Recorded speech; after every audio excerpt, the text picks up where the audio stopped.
The Global Learning X Prize competition is looking at ways in which children can teach themselves reading, writing, and mathematics with only a tablet computer.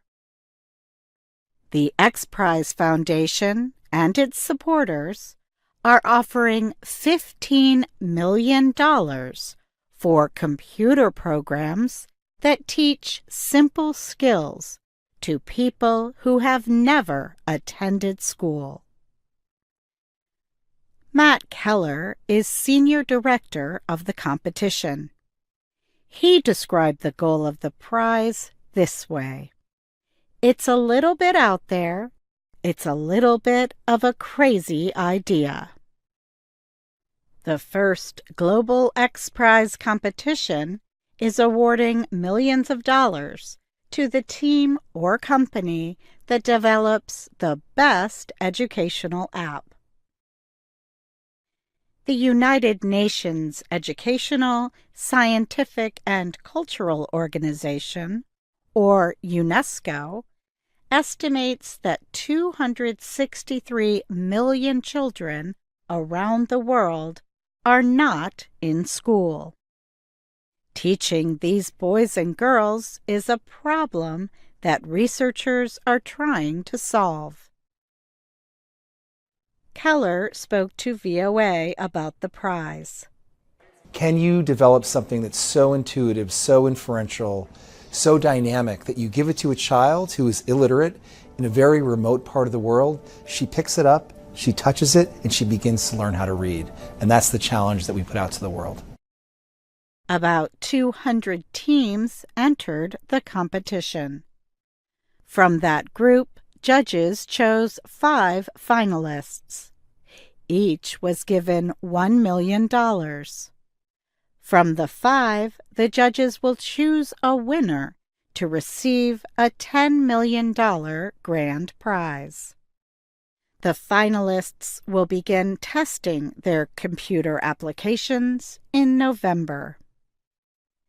The testing will involve nearly 4,000 children from the Tanga area of Tanzania. The apps will be loaded on tablet computers donated by the American technology company Google. The children will try to teach themselves basic educational skills with only the tablets. A smaller group of children will be tested on their understanding of reading and math. After 15 months, the same students will be retested. The top prize will go to the developer team whose programs provide the highest proficiency gains among the students. The X Prize group is also working with UNESCO, the World Food Program, and the government of Tanzania. They will give out and provide support for the tablet computers. Keller told VOA that the plan suggested by the X Prize competition is different from other methods of education. Most development organizations and most aid agencies and most governments are focused on building new schools and training new teachers, he said. Keller said there are many children who do not go to school. Some researchers, he said, are asking the question, can you give technology to a child that's so good that it doesn't supplant but supplements a learning process that she may or may not have? The competition is partly a reaction to a growing education problem. The United Nations has set a goal of providing universal primary and secondary education by 2030. This is one of the UN's Sustainable Development Goals. A UNESCO report estimates that the world will need almost 69 million more teachers to meet that goal. That's simply not possible, said Jamie Stewart, who helped launch the nonprofit group 1 Billion, which is one of the X Prize finalists. He told VOA, "We have to look for radical alternatives in terms of children's learning." Developers at 1 Billion have tested their app, called One Course, for the past 10 years in Malawi. The program is designed so that children can use it with little or no adult assistance. It teaches reading and number skills with an electronic teacher that speaks in the children's language. However, there are many problems to overcome in making a successful app. One is making a program that works with people who have never before used a tablet computer.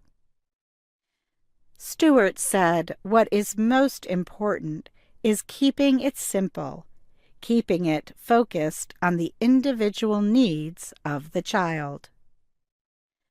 Other finalists used different ways to teach children. Curriculum Concepts International created an app that combines games, videos, and books. Another finalist, Chimple, educates children through play and discovery-based learning. Another app, called KitKit, was designed for children with learning disabilities. And a fifth, called RoboTutor, involves artificial intelligence and machine learning. I'm Katie Weaver. Chances are that today's college graduates will get jobs not directly connected to their majors. A 2014 study by the Federal Reserve Bank of New York found that only 27% of graduates from four-year colleges were working in jobs connected to their college majors. North Carolina State University is trying to help students face the likelihood that their future jobs will not connect directly to their majors. This fall, the university is offering 2 days of workshops to help 30 juniors and seniors design their lives. School officials were inspired by a popular class at the design school at Stanford University in California. The Stanford class helps students prepare for the future. Among other things, the Stanford professors say they provide ideas for what the world needs more of. At North Carolina State, 3 college deans will teach the workshops. All offer expertise in different fields. Jeff Braden in humanities, Annette Ranft in business management, and Mark Hoverstein in design. Braden says he hopes students who take the workshops will feel better about themselves. I would say first, don't worry that you don't have everything that other people seem to have. I think there's a real tendency among people of our undergraduates generation to think everyone else has it all figured out and they don't. One reason that young people think others are doing better than they are is social media, Braden said. Facebook, you only see what I put up there. You don't see all the private things. As to advice to students about where the jobs will be, Braden suggests looking toward work that cannot be done by machines or computers. He also suggests jobs that deal with questions that are a little fuzzy to figure out. By fuzzy, he means that finding solutions to problems is not always clear, or when there is more than one possible answer. Ranft, the North Carolina State Management Dean, said students should also think beyond their first jobs after college. She hopes students will look toward lifelong professional goals. Unlike their grandparents, today's college graduates are not likely to stay in a job for their entire lives, or even more than 5 years. According to the U.S. Bureau of Labor Statistics, the median number of years that workers stay on a job was 4.2 years in January 2016. That was down from 4.6 years in 2014.